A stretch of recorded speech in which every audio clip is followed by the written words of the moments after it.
Hello everyone! Today gusto ko i-share kung bakit ang table tennis ay sobrang ganda. Hindi lang for fun, kundi para din sa pag-build sa atin as people. Pag-usapan natin yung ilang key values at benefits na napapaganda dito. Una, pag-usapan natin ang discipline. Values, discipline. Ang discipline ay pagiging consistent mo sa practice at pag-focus sa bawat galaw mo.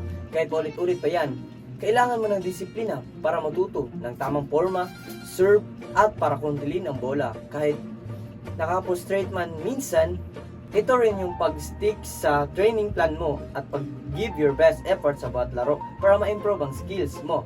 Kahit natatalo ka, ang disiplina ang magtutulak sa iyo na balikan ang fundamentals at mag-analyze kung saan ka nagkakamali. Values, perseverance. Malawa, perseverance is a really big deal in table tennis and it truly can be humbling experience. Ito yung di ka talaga susuko kahit nakaka-humble yung sitwasyon. Lalo na kapag sobrang galing ng kalaban mo o kaya naman ulit-ulit kang natatalo sa isang specific shot na hindi mo ma-master.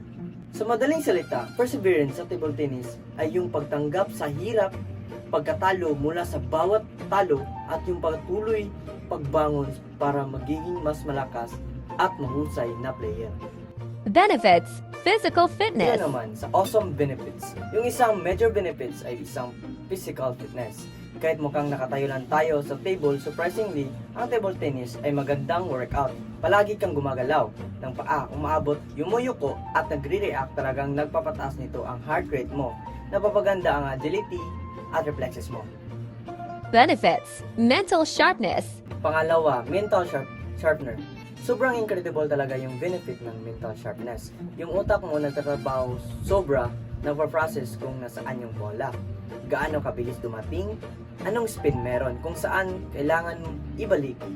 Lastly, so in short, table tennis isn't just a game. Ito ay fantastic na paraan para mag-build ng discipline at perseverance habang pinapaganda rin ang physical fitness mo at may panatiling sharp ang isip mo.